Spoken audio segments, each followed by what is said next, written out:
First என்னோட சேனலுக்கு வந்ததுக்கு ரொம்ப தேங்க்ஸுங்க. டிஎன்யூஎஸ்ஆர்பி பிசி எக்ஸாம் நடந்து முடிஞ்சிருக்கு இல்லைங்களா? ஸோ அந்த எக்ஸாமுக்கு எவ்வளோ கட் ஆஃபை நம்ம எக்ஸ்பெக்ட் பண்ணலாம், அதாவது நெக்ஸ்ட் ப்ராசஸ்க்கு போகிறதுக்கு எவ்வளோ கட் ஆஃப் எக்ஸ்பெக்ட் பண்ணலாம், ஃபைனல் செலெக்ஷனுக்கு எவ்வளோ கட் ஆஃப் எக்ஸ்பெக்ட் பண்ணலாம், தென் இந்த ஷார்ட் லிஸ்டான அந்த சர்டிஃபிகேட் வெரிஃபிகேஷனுக்கு கூப்பிடுறது, இந்த ப்ராசஸ் எல்லாமே எந்த டேட்டில் நடக்க போகுது அப்படின்ற மாதிரி எல்லா டீட்டெயில்ஸுமே தாங்க நம்ம இந்த வீடியோவில் பார்க்க போகிறோம். அதற்கு முன்னாடி இப்போ தான் ஃபர்ஸ்ட் டைமாக நம்ம சேனலில் பார்க்குறீங்க அப்படின்னா மறக்காமல் சப்ஸ்கிரைப் பண்ணிட்டு வந்துருங்க. வீடியோக்குள்ளே போகிறதுக்கு முன்னாடி டிஎன்யூஎஸ்ஆர்பிக்கு ப்ரிப்பேர் பண்ணுற நிறைய கேண்டிடேட்ஸ் டிஎன்பிஎஸ்சி எக்ஸாம்ஸ்க்கும் ப்ரிப்பேர் பண்ணுவீங்க இல்லைங்களா? ஸோ டிஎன்பிஎஸ்சிக்காகவே பார்த்தீங்கன்னா ஸ்டே ஃபோக்கஸ்ட் விஷன் 2020 அப்படின்னு சொல்லிட்டு ஒரு குரூப் ஸ்டார்ட் பண்ணியிருக்கோங்க டெலகிராமில். ஸோ இந்த குரூப்பில் பார்த்தீங்கன்னா ஃபுல் சிலபஸ்லேயும் வந்து நாங்கள் குவிஸ் ஃப்ரீயாக கண்டக்ட் பண்ணுறோம், அது போல் டாபிக் வைஸும் கண்டக்ட் பண்ணுறோம். அது இல்லாமல் இயர் கொஷின் பேப்பர்ஸும் வந்து உங்களுக்கு குவிஸாக ஃப்ரீயாக கொடுக்குறோங்க. ஸோ இது உங்களுக்கு வேணும் அப்படின்னா டிஸ்கிரிப்ஷனில் லிங்க் இருக்குங்க, அதை கிளிக் பண்ணி ஆட் ஆகிக்கோங்க. அண்ட் இது மட்டும் இல்லாமல் இன்னும் 2 குரூப் இருக்குங்க. அதில் ஒன்று பார்த்தீங்கன்னா ஸ்டே ஃபோக்கஸ்டு சிஏ குரூப்னு சொல்லிட்டு, ஸோ இது வந்து எல்லா எக்ஸாம்லையுமே கரண்ட் அஃபேர்ஸ் கேட்குறாங்க இல்லைங்களா? ஸோ அந்த கரண்ட் அஃபேர்ஸ்க்காகவே தனியாக ஒரு குரூப் இருக்குது.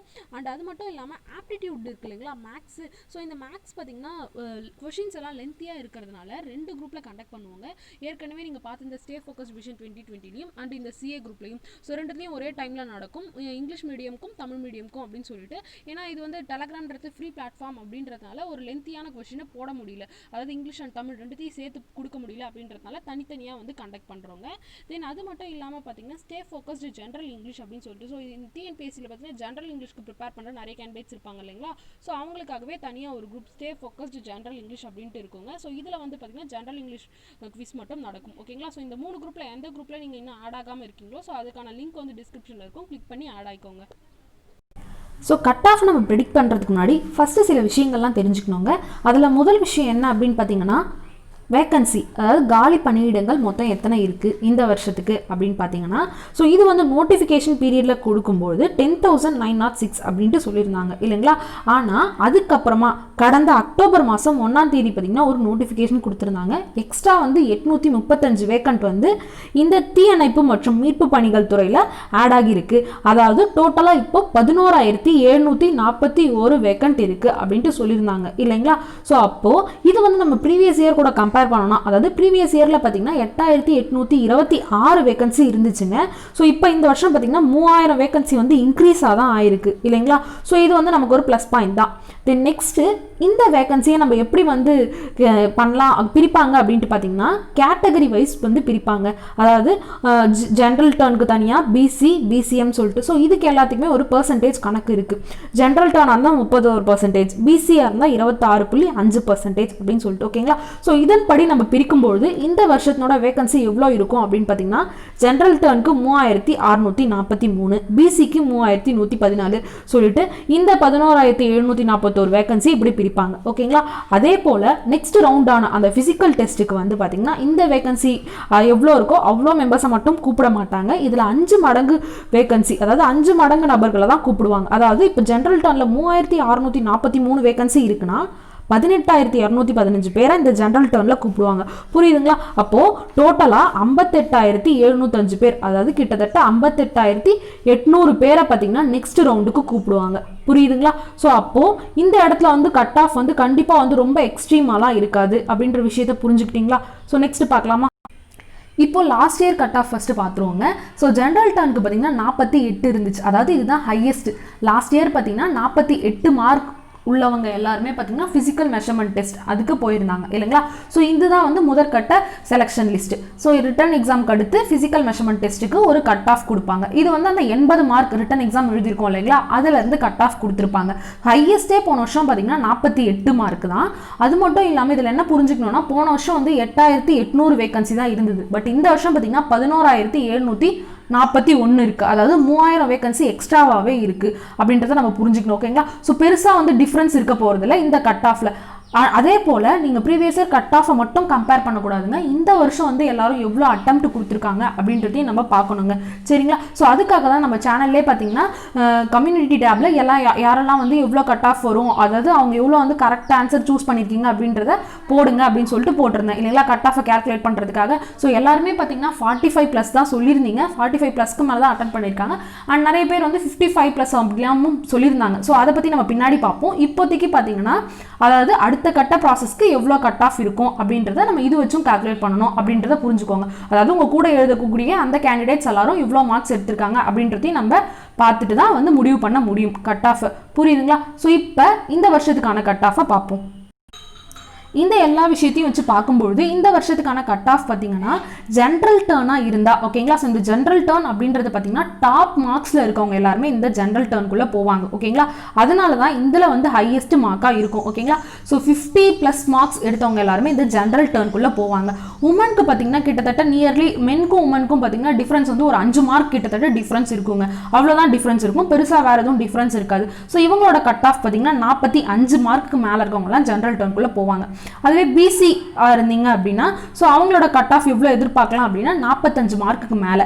பிசிஎம் பார்த்தீங்கன்னா 43, எம்பிசி அப்படின்னு அவங்களுக்கு பார்த்தீங்கன்னா அவங்களும் 45க்கு மேலே தான் ஓகேங்களா. ஸோ மேக்ஸிமம் எல்லாருமே வந்து 45க்கு மேலே எடுத்துருக்கிறதா சொல்லியிருக்காங்க. ஆனால் இந்த 50-55க்கு மேலே எடுத்துருக்கவங்கலாம் பார்த்து நிறைய பேர் வந்து பயப்படுறீங்க இல்லைங்களா. ஸோ அதை பற்றின விஷயங்களும் நம்ம வந்து அடுத்து பார்ப்போங்க. ஸோ உங்கள் கேட்டகரியில் எவ்வளோ எக்ஸ்பெக்ட் பண்ணலாம் அப்படின்றத இதில் பார்த்து வச்சுக்கோங்க. நம்ம நெக்ஸ்ட் பார்க்கலாம்.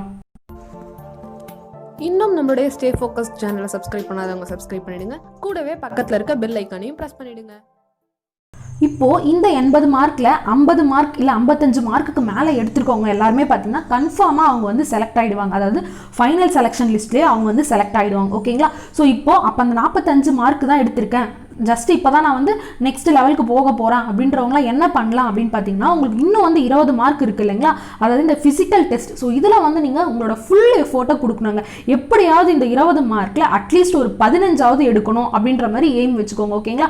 ஸோ அந்த 15 மார்க் எடுத்தே ஆகணும் அப்படின்ட்டு இருந்தீங்க அப்படின்னா, அதாவது இப்போ நீங்கள் ஒரு 45 மார்க் எடுத்திருக்கீங்க அப்படின்னா ஸோ இதில் வந்து ஒரு 15 மார்க் எடுத்திருக்கீங்கன்னு வச்சுக்கோங்க. ஸோ டோட்டலாக 60 மார்க் வந்துடும். ஸோ இந்த மாதிரி ஒரு 60 இல்லை 65 இதுக்கு மேலே ரீச் ஆனீங்க அப்படின்னா எல்லாருமே ஃபைனல் செலெக்ஷனில் செலக்ட் ஆகிடலாங்க. புரியுதுங்களா? ஸோ இந்த ஒரு ஃபிசிக்கல் டெஸ்ட்டில் நீங்கள் எவ்வளோ எஃபோர்ட் போடுறீங்களோ அதை பொறுத்து தான் உங்களோட ஃபைனல் செலெக்ஷன் இருக்க போகுது.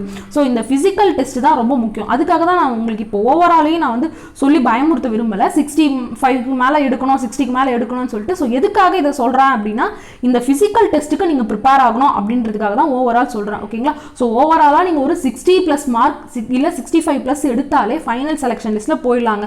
ஸோ அது வந்து எந்த இடத்துல உங்களை முடிவு பண்ணணும்னு பார்த்தீங்கன்னா இந்த ஃபிசிக்கல் டெஸ்ட்டை தான் முடிவு பண்ணுது நீங்கள் செலக்ட் ஆக போறீங்களா இல்லையா அப்படின்றது. அது மட்டும் இல்லாமல் இன்னொரு விஷயம் இருக்குது. இந்த 50 மார்க் 55 மார்க்கில் எடுக்கிறவங்களாம் யாருன்னு பார்த்தீங்கன்னா அவங்க ஆல்ரெடி வந்து ரொம்ப வருஷமாக ப்ரிப்பேர் பண்ணுறவங்களா இருப்பாங்க. அப்படி இல்லைனா இதை விட ஹையர் போஸ்ட்டுக்கு ட்ரை பண்ணுறவங்க இருப்பாங்க இல்லையா. ஸோ அவங்க ஜஸ்ட் ஒரு எக்ஸ்பீரியன்ஸுக்காகவே ரிட்டன் எக்ஸாம் எழுதிட்டு போவாங்க. ஸோ இந்த மாதிரியான கேண்டிடேட்ஸ் எல்லாருமே இருக்காங்க. அதனால உங்களோட மார்க்ஸ் வந்து கம்மியாக இருக்குது அப்படின்றதுனால ரிசல்ட் வரட்டும் அப்படின்ட்டுலாம் வெயிட் பண்ணாதீங்க. ஃபிசிக்கலுக்கு இப்போவே ப்ரிப்பேர் பண்ண ஆரம்பிச்சிருங்க.